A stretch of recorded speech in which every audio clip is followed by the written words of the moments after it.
Welcome to the शिक्षा सिद्धि study hub. Unit 3 करेंगे बेटा, जो 3 पार्ट में कवर होगी। ठीक है, एक पार्ट में हम इसका एक पार्ट करेंगे। एक बार इसे देख लीजिए, सिलेबस आपका जो कि ये है यूनिट 3 कर रहे हैं। यूनिट 1 और 2 हो चुकी है पूरी कंप्लीट, एक एक पार्ट में हो गई। छोटी यूनिट्स थी, अब ये थोड़ी बड़ी यूनिट है, इसके 3 है, क ख ग मतलब ABCD।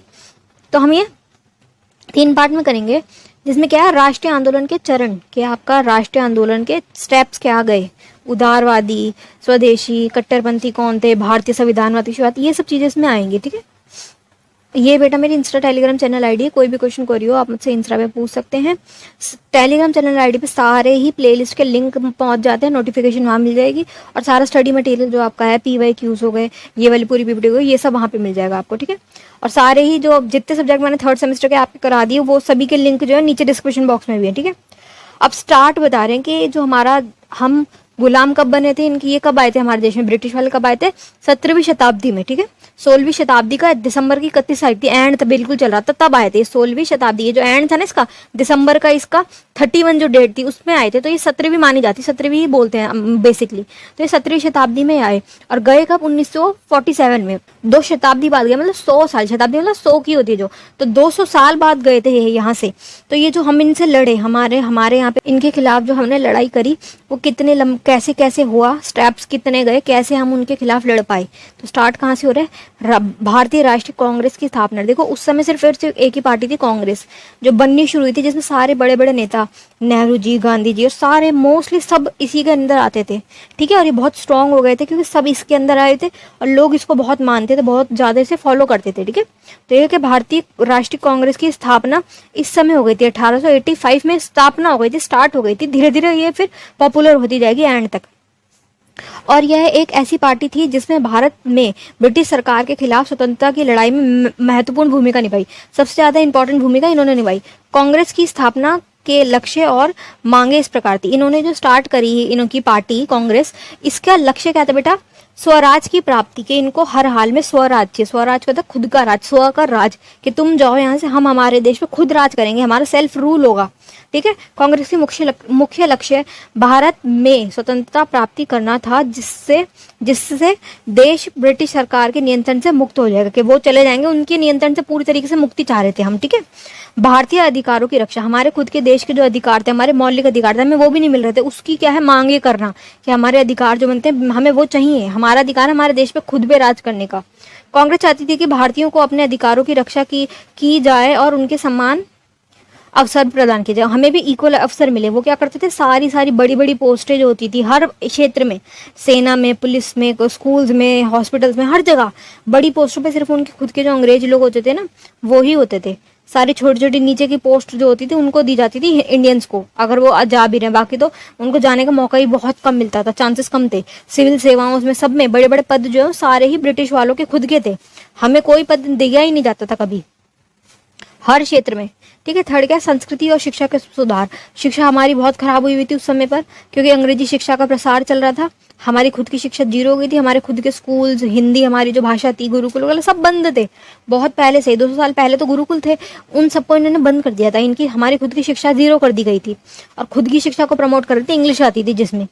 ठीक है, तो ये इन्होंने बोला कि कांग्रेस ने संस्कृति और शिक्षा सुधार के लिए काम करना चाहती थी, कि हमारी जो खुद की संस्कृति, हमें इनकी संस्कृति ना अपनाएं, जो हमारी खुद की संस्कृति हम उसको फॉलो करें, जिसमें भारतीय समाज में प्रगति और विकास होगा, जिससे हमारी खुद का जो समाज है उसका विकास हो। ब्रिटिश सरकार से स्वतंत्रता, उनसे हमें पूरी तरीके से अलग होना था, कि हमारा तुमसे कोई भी संबंध ना हो। ठीक है, कांग्रेस ब्रिटिश सरकार से स्वतंत्रता चाहती थी, जिससे देश अपने निर्णय खुद ले सके। ठीक है, देश क्या अपने निर्णय खुद ले सके, कि हम अपने हमारे डिसीजन हमारे लिए खुद लेंगे, और वो जो शोषण कर रहे थे उसको खत्म किया जाएगा। ठीक है, इन लक्ष्यों और मांगों के लिए कांग्रेस ने कई आंदोलन करे थे, हमने बहुत सारे आंदोलन करे थे, अलग अलग मूवमेंट चलाए थे, जैसे कि स्वदेशी movement, non cooperation movement, quit India movement. ये सब क्या है बेटा, जो हमने पीछे भी तीनों मैंने आपको पढ़ा दिए ना, सविनय अवज्ञा आंदोलन, भारत छोड़ो आंदोलन, ठीक है, असहयोग आंदोलन, ये वही चीजें इंग्लिश में लिख दी इन्होंने। ठीक है, ये सब हमने अलग अलग प्रकार के कांग्रेस द्वारा क्या है, मूवमेंट्स चलाए गए थे। नेक्स्ट क्या, बंगाल का विभाजन। इस टॉपिक में क्या है बेटा, कि भारत में बंगाल विभाजन को ब्रिटिश सरकार ने 1905 में लागू कर दिया था। हमारा ही हिस्सा था, उसको बंगाल के ना 2 पार्ट कर दिए थे, बंगाल ऐसे तो इतना पार्ट इस तरफ, इतना पार्ट इस तरफ। और ये करा क्या था इन्होंने कि एक तरफ हिंदू ज़्यादा रह रहे थे, दूसरी तरफ मुस्लिम ज़्यादा रह रहे थे, तो इन्होंने बीच में डिवीजन कर दिया कि ये ना अलग अलग पार्ट है, दोनों अलग कर दिए, हिस्से काट दिए। कारण क्या बताया इन्होंने, ये बोला कि ना ये ना यहाँ पे चला पाना ना, बंगाल में बहुत भीड़ है, बंगाल की आबादी ज़्यादा है, बंगाल को चला पाना मुश्किल हो रहा है, इसलिए हम इसको डिवाइड कर रहे हैं ताकि आसानी से चलाया जा सके, ये इन्होंने कहा। लेकिन सच्चाई क्या थी, बंगाल में बहुत ज़्यादा हाई लेवल पर इनके खिलाफ, अंग्रेजों के खिलाफ जो प्रदर्शन थे ना बढ़ रहे थे, यहाँ पे बहुत खतरनाक वाले क्रांतिकारी थे। तो इनको ये था कि हम इसको कैसे रोके, कैसे कंट्रोल करें बंगाल को। तो उन क्रांतिकारियों को दबाने के लिए ब्रिटिश सरकार के पास एक ही मौका, वो था तरीका कि इनको ना डिवाइड कर दो, हिंदू वाले अलग हो जाएंगे, मुस्लिम वाले अलग हो जाएंगे, आपस में इनका कोई कनेक्शन नहीं होगा, ये जो आंदोलन चल रहा ना हमारे खिलाफ थोड़ा दब जाएगा, ये मुख्य कारण था। पर इन्होंने बोला क्या कि नहीं, हमें ये रीज़न ये है कि बहुत बड़ा है बंगाल, हम इसको कंट्रोल नहीं कर पा रहे। ठीक है, तो इसको पढ़ेंगे। पर ब्रिटिश सरकार ने बंगाल को दो हिस्से में विभाजित किया, पश्चिमी बंगाल और पूर्वी बंगाल। एक तरफ पश्चिम वाला बंगाल, दूसरी तरफ पूर्वी बंगाल, जिसमें पश्चिम बंगाल में हिंदू बहुल थे, बहुल मतलब क्या था, बहुत बड़ी संख्या में रहते थे, और पूर्वी बंगाल में कौन थे, मुसलमान बहुत बड़ी संख्या में रहते थे। तो इससे क्या है, मुस्लिम अलग और हिंदू अलग, इन्होंने इसलिए करा था ताकि इन आपस में ये बात ना कर पाए, संपर्क ना हो इनको, और ये जो आंदोलन है ये बढ़े ना, ये यहीं रुक जाए, अलग अलग हो जाए, आपस में लड़े, हिंदू मुस्लिम वालों से लड़े, मुस्लिम हिंदू से, तो इससे इनका फायदा था। और ये इनकी डिवाइड एंड रूल की जो पॉलिसी है ना, ये बता रही थी, जो बंगाल का विभाजन था। और जो ये बेटा ये डिवाइड एंड रूल की पॉलिसी, इसके बारे में सबको पता है कि ये क्या करते थे, पृथक करो राज करो की नीति को अपनाते थे, जिसका मुख्य उद्देश्य यही होता था कि ये आपस में एक हो रहे हैं, इनको बांट दो। और ये बांटते किस आधार पर थे, धर्म के आधार पर।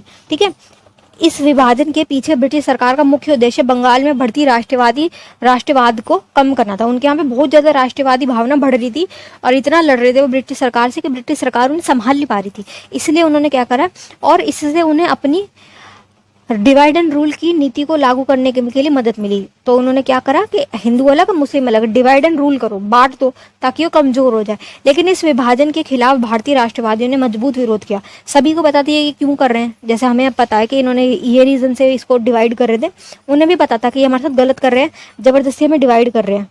इस डिवीजन से क्या होगा, हमारा ही नुकसान होगा, हिंदू वाले हमसे लड़ने लग जाएंगे, अलग पूरा एक एरिया अलग हो जाएगा। तो क्या इस विभाजन के खिलाफ भारतीयों ने ये किया, मजबूत विरोध किया, और उन्होंने स्वदेशी आंदोलन को, ब्रिटिश वस्तुओं को बहिष्कार जैसे आंदोलन चलाते रहे।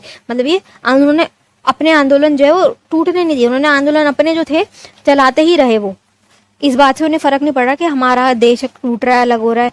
और ये इतना स्ट्रांग रहा इनके आंदोलन जितने भी थे, ये जो इनके भड़कते हुए जो थे ना सारे क्रांतिकारी, ये इतने स्ट्रांग थे कि इनको 1911 में इसको एक्ट को अपना, जो इन्होंने बंगाल विभाजन का एक्ट पारित कर दिया था, 2 टुकड़े कर दिए थे, उसको इन्हें वापस लेना पड़ा क्योंकि जनता मान नहीं रही थी। तो इनको यही लगा कि और भड़क जाएंगे तो हमारा ही नुकसान है, तो इसको हम क्या करते हैं, वापस ले लेते हैं। इस एक्ट को वापस लेके बंगाल को एक कर दिया गया था बाद में 1911 में। ठीक है, अब नेक्स्ट क्या है, यही पढ़ना बेटा।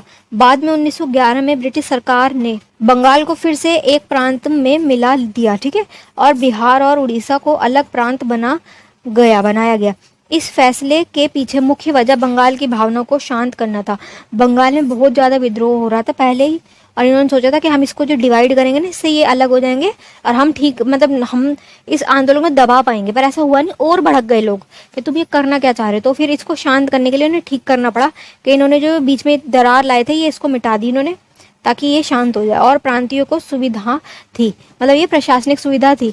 बंगाल विभाजन के कारण बढ़ते राष्ट्रवाद को कम करना, रीजन क्या था, बढ़ता हुआ राष्ट्रवाद को कम करना चाह रहे थे।